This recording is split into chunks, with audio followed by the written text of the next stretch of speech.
आचार्य चाणक्य ने कहा था कि इंसान को ज्यादा सीधा भी नहीं होना चाहिए, क्योंकि अगर हम जंगल में जाकर देखें तो जान पाएंगे कि सीधे पेड़ काट दिए जाते हैं, जबकि टेढ़े मेढ़े पेड़ छोड़ दिए जाते हैं। तो आज की हमारी वीडियो भी इसी बारे में है कि ज्यादा अच्छा बनना बुरा क्यों होता है और आखिर क्यों एक अच्छा इंसान हमेशा दुखी और परेशान रहता है। तो ये सब हम जानेंगे एक कहानी के माध्यम से। एक बार एक व्यक्ति बौद्ध भिक्षु के पास आता है और कहता है, मास्टर, मैं एक बहुत ही सीधा और अच्छा व्यक्ति हूँ। आपने आज से पहले मुझसे सीधा व्यक्ति नहीं देखा होगा। मैं हमेशा ही सबकी मदद करने की कोशिश करता हूँ, सबको खुश रखने की कोशिश करता हूँ, लेकिन सब मेरा फायदा उठाते हैं, मेरा मजाक बनाते हैं और कोई भी मुझे गंभीरता से नहीं लेता। यहाँ तक कि मेरे घर वाले भी मेरी इज्जत नहीं करते और ना ही घर के किसी महत्वपूर्ण काम में मेरी राय लेते, जबकि अपने दोनों भाइयों की तुलना में मैं सबसे ज्यादा काम भी करता हूँ, घर वालों की बात भी मानता हूँ, माँ बाप की सेवा भी करता हूँ और घर के सभी लोगों को खुश रखने की कोशिश करता हूँ। लेकिन मेरी भावनाओं को कोई भी नहीं समझता, सब मेरा फायदा उठाते हैं। आखिर मेरे साथ ही ऐसा क्यों होता है? व्यक्ति की पूरी बात ध्यान से सुनने के बाद बौद्ध भिक्षु बोले, किसने कहा कि तुम एक सीधे और अच्छे व्यक्ति हो? असल में तुम एक अच्छे व्यक्ति होने का दिखावा कर रहे हो। ये सुन उस व्यक्ति को बुरा महसूस हुआ, लेकिन वो फिर भी बौद्ध भिक्षु की बात सुनता रहा। बौद्ध भिक्षु ने उससे पूछा, अच्छा बताओ कि तुम हर व्यक्ति की मदद क्यों करना चाहते हो? क्यों तुम सबको खुश रखने की कोशिश करते हो? व्यक्ति ने कहा, ताकि सामने वाला मुझे भी खुश रखे, मेरी बात माने, मेरी इज्जत करे, मेरी भावनाओं को समझे और मुझे एक अच्छा इंसान माने।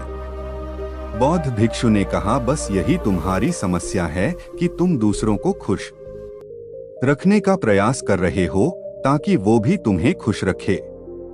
तुम अपनी खुशी दूसरों के अंदर ढूंढ रहे हो।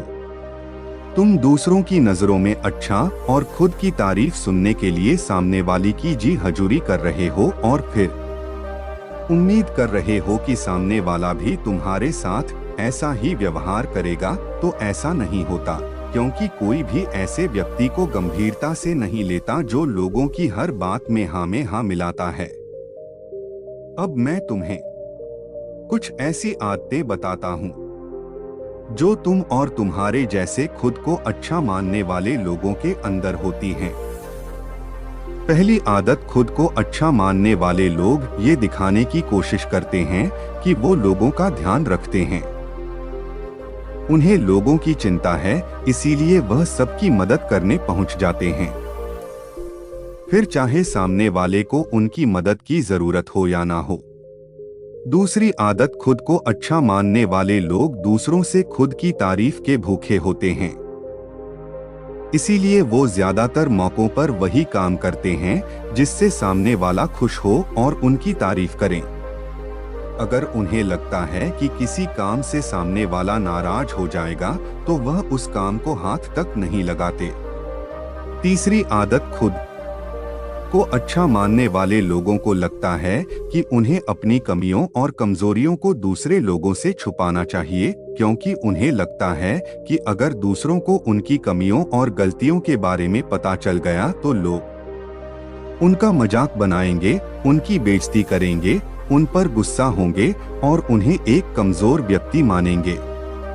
चौथी आदत, अच्छे लोग खुद की जरूरतों, खुद की प्राथमिकताओं को सबसे ऊपर रखने से डरते हैं, क्योंकि उन्हें लगता है कि ऐसा करने से ही दूसरे लोग उन्हें स्वार्थी समझेंगे और फिर वो लोगों की नजरों में एक अच्छे इंसान नहीं रह जाएंगे। पांचवी आदत, खुद को अच्छा समझने वाले लोग मानते हैं कि वो केवल तभी खुश रह सकते हैं जब उनके आसपास का हर इंसान खुश रहे। इसीलिए वो अपने आसपास के हर व्यक्ति को खुश रखने की कोशिश करते हैं।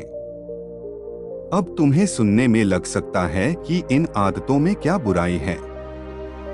सबका भला करना तो अच्छी बात है, लेकिन समस्या यह है कि खुद को अच्छा समझने वाले लोग असल में जैसे दिखते हैं वैसे होते नहीं।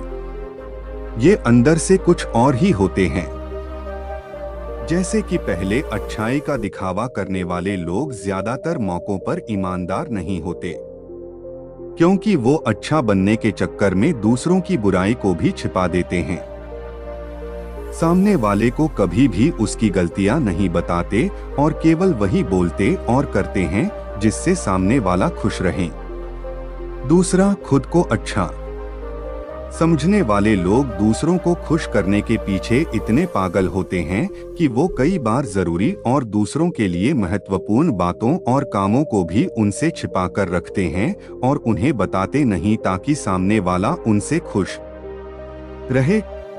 तीसरा, अच्छे लोग अपनी जरूरतों और कामों को महत्व नहीं देते, इसीलिए ये दूसरों से सीधे अपना काम करवाने से घबराते हैं, जिसकी वजह से ये दूसरे लोगों के साथ चालाकी करने की कोशिश करते हैं। अपने जरूरी कामों को करवाने के लिए भी, जैसे कि सामने वाले की चापलूसी करना या फिर उसके किसी काम के बहाने अपना काम भी कर लेना। चौथा, खुद को अच्छा मानने वाले लोग केवल पाने की उम्मीद से ही कुछ देते हैं। यह इस बात का दिखावा तो करते हैं कि यह लोगों की मदद करना चाहते हैं, लेकिन यह मदद सिर्फ इसीलिए करते हैं ताकि सामने वाला उनकी तारीफ करे, इन्हें अच्छा इंसान समझे और जरूरत पड़ने पर इनकी भी मदद करें। लेकिन अगर इन्हें मदद के बदले मदद नहीं मिलती तो ये गुस्सा हो जाते हैं, सामने वाले से अंदर ही अंदर नफरत करने लगते हैं और उससे बदला लेने का मौका ढूंढने लगते हैं। पांचवा, खुद को अच्छा दिखाने वाले लोग दूसरों को ना नहीं बोल पाते, उन्हें मना नहीं कर पाते और दूसरों के काम करने के चक्कर में ये अपने और अपने परिवार के जरूरी कामों को भी पूरा नहीं कर पाते। छठा, अच्छे लोगों को लगता है ये सभी उन्हें पसंद करें, सभी इनसे प्यार करें, जिससे दूसरे लोगों को इनका दोस्त बनने या इनके साथ संबंध रखने में दिक्कत होती है, क्योंकि यह हर किसी के सबसे पसंदीदा इंसान बनना चाहते हैं। यह सारी बातें सुनने के बाद उस व्यक्ति ने बौद्ध भिक्षु से कहा, तो आपके कहने का मतलब है कि हम एक अच्छे इंसान न बने बल्कि एक बुरे इंसान बन जाएं और लोगों का फायदा उठाएं। बौद्ध भिक्षु ने कहा, नहीं, मैं तुम्हें बुरा इंसान बनने के लिए नहीं कह रहा, लेकिन हाँ, तुम्हें बहुत सीधा इंसान भी नहीं बनना। अब मैं तुम्हें बताता हूँ कि एक व्यक्ति को कैसा इंसान बनने का प्रयास करना चाहिए। दोस्तों, इंसानी स्वभाव और उसकी अच्छाई व बुराई के बारे में अगर सबसे ज्यादा किसी ने बात की है तो वो है अखंड भारत के निर्माता, राजनीति के महापंडित आचार्य चाणक्य, जिन्होंने अपनी किताब चाणक्य नीति में इंसानी स्वभाव और दुनिया भर की तमाम चीजों के बारे में विस्तार से चर्चा की है।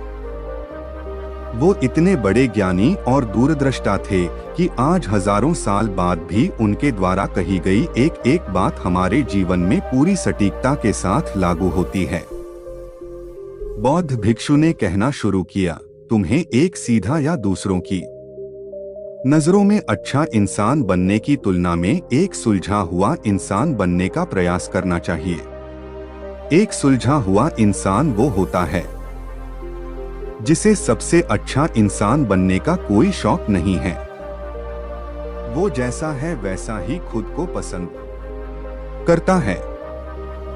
वो जानता है कि वो एक इंसान है और उसमें बहुत सी कमियां हैं और वह अपनी कमियों को स्वीकार्यता भी है। एक सुलझा हुआ इंसान ये भी अच्छे से जानता है कि उसकी और उसके परिवार की कुछ महत्वपूर्ण जरूरतें हैं जिन्हें उसे ऊपर रखना होगा, वरना उसके साथ साथ उसके परिवार का जीवन भी परेशानियों में पड़ जाएगा। हो सकता है कि उसकी ऐसी सोच की वजह से उसके आसपास के लोग, उसके मित्र या रिश्तेदार उससे नाराज हो जाए। लेकिन वो इसे भी स्वीकारता है। यहाँ पर बात स्वार्थी होने की नहीं, बल्कि जीवन की सच्चाई को स्वीकारने की है, क्योंकि तुम बुद्ध नहीं हो गए हो कि तुम्हारी कोई इच्छा ही नहीं है, किसी से कोई उम्मीद नहीं है या कोई जरूरतें शेष नहीं रही। तुम एक साधारण इंसान हो और एक साधारण इंसान की सोच के साथ अगर तुम सबको खुश रखने का प्रयास करोगे तो तुम हमेशा दुखी रहोगे, क्योंकि तुम्हारी भी सामने वाले से उम्मीदें बढ़ेंगी और जब वो उम्मीदें पूरी नहीं होंगी तो तुम दुखी हो जाओगे। इसीलिए जो इंसान ये कहता है कि मैं सबकी मदद करूंगा, सबको खुश रखूंगा और मुझे बदले में किसी से कुछ भी नहीं चाहिए, यहाँ तक कि अपनी तारीफ भी नहीं, तो पहले उस इंसान को बुद्धत्व प्राप्त कर लेना चाहिए, क्योंकि एक आत्मज्ञान को प्राप्त व्यक्ति ही किसी से कोई उम्मीद नहीं रखता, पर क्योंकि आत्मज्ञान को प्राप्त करना सबके बस की बात नहीं है, इसीलिए तुम्हें इस जीवन के सत्य को स्वीकारना होगा और खुद को शोषण का शिकार या दुखी होने से बचाने के लिए एक सीधा इंसान बनने की बजाय एक सुलझा हुआ इंसान बनने का प्रयास करना होगा। अब मैं तुम्हें बताता हूँ कि एक सुलझे हुए इंसान में क्या क्या विशेषताएं होती हैं। पहली विशेषता, ये अपनी और अपने चाहने वालों की जरूरतों को ऊपर रखते हैं।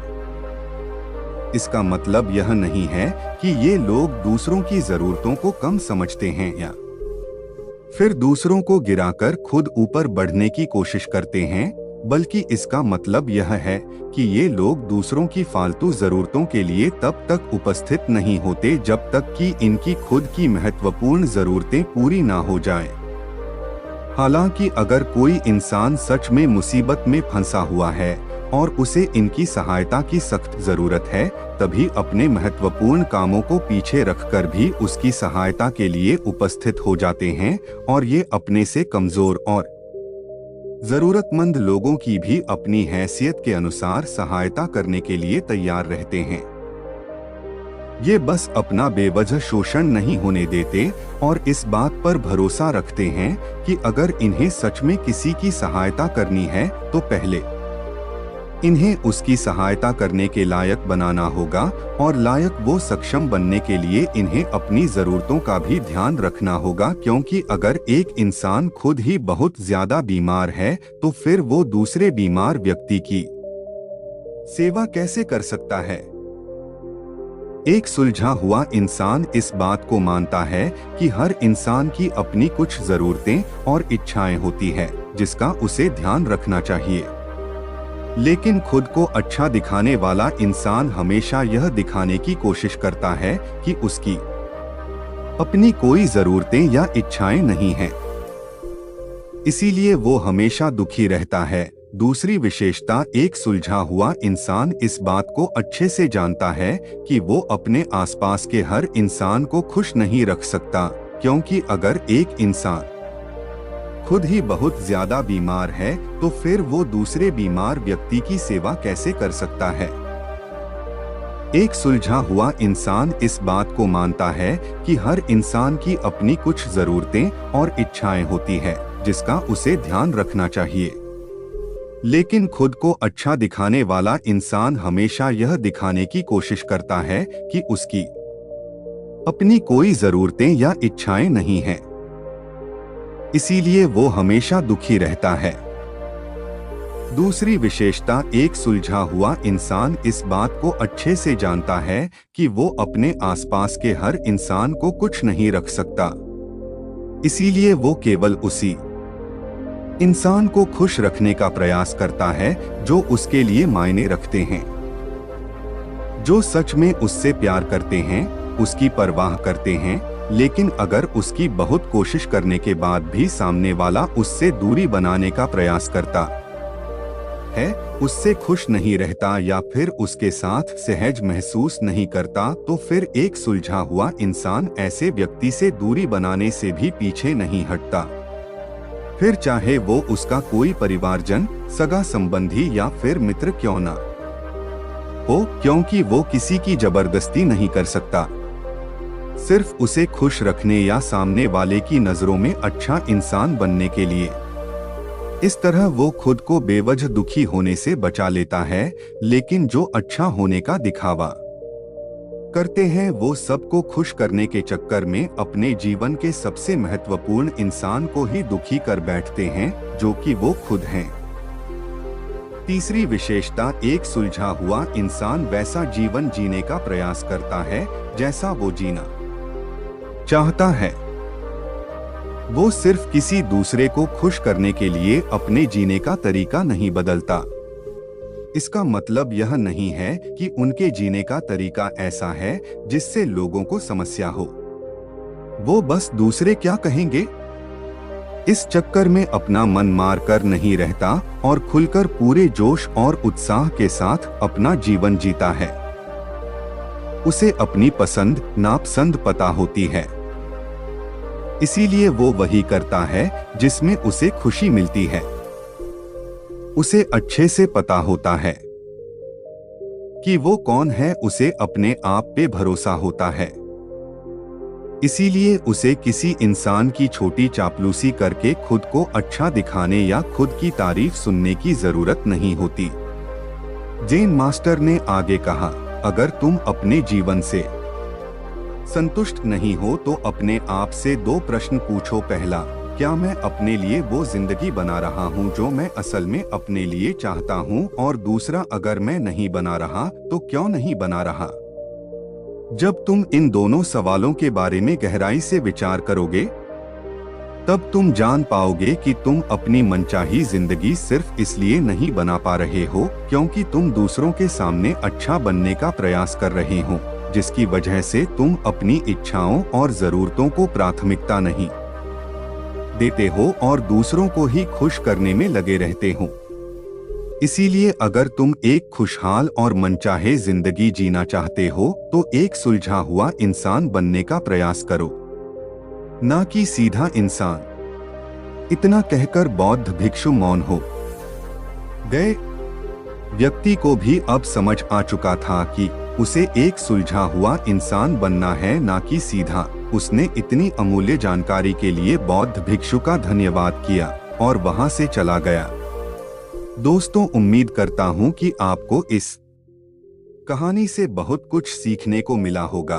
तो ऐसे ही सीखते रहने के लिए हमारे चैनल को सब्सक्राइब जरूर करें।